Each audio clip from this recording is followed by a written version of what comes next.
जब आदम और हव्वा बाग़ एदन से बाहर आए, उनकी जिंदगी की एक नई शुरुआत हुई।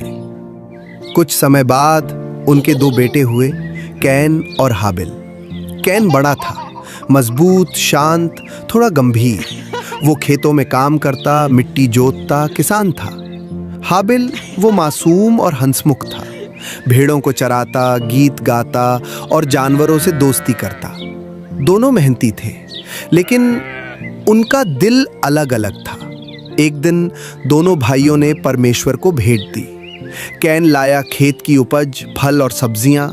हाबिल लाया अपनी सबसे प्यारी भेड़, शुद्ध और निर्दोष। उन्होंने भेंट चढ़ाई और परमेश्वर ने हाबिल की भेंट को स्वीकार किया। कैन का चेहरा गुस्से से लाल हो गया। उसके मन में जलन उठी। क्यों मेरी भेंट नहीं स्वीकार की? उसका दिल भारी हो गया। ईर्ष्या अंदर ही अंदर बढ़ने लगी। परमेश्वर ने कहा, कैन, क्यों क्रोधित हो? यदि तू अच्छा करेगा तो तुझे भी स्वीकार किया जाएगा, लेकिन अगर नहीं तो पाप तेरे द्वार पर बैठा है और तू उस पर काबू पा। पर कैन ने अपने मन की सुनी। एक दिन कैन ने कहा, हाबिल, चलो खेत में चलते हैं। हाबिल मुस्कुराया, चलो भाई। वो दोनों खेत की ओर गए, लेकिन वहां कैन ने अपने भाई को मार डाला। धरती कांप उठी, हवा चुप हो गई।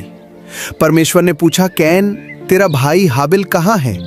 कैन ने कहा, मैं क्या जानूं? क्या मैं अपने भाई का रक्षक हूं?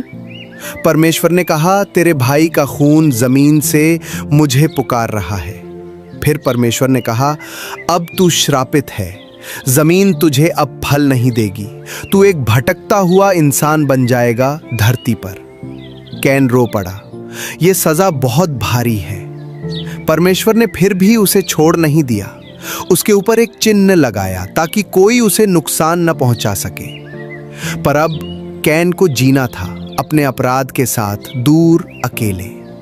कैन और हाबिल की कहानी हमें सिखाती है कि परमेश्वर दिल को देखता है, कि ईर्ष्या से विनाश होता है, और ये भी कि सच्चा प्रेम और भक्ति हमेशा परमेश्वर को प्रिय है।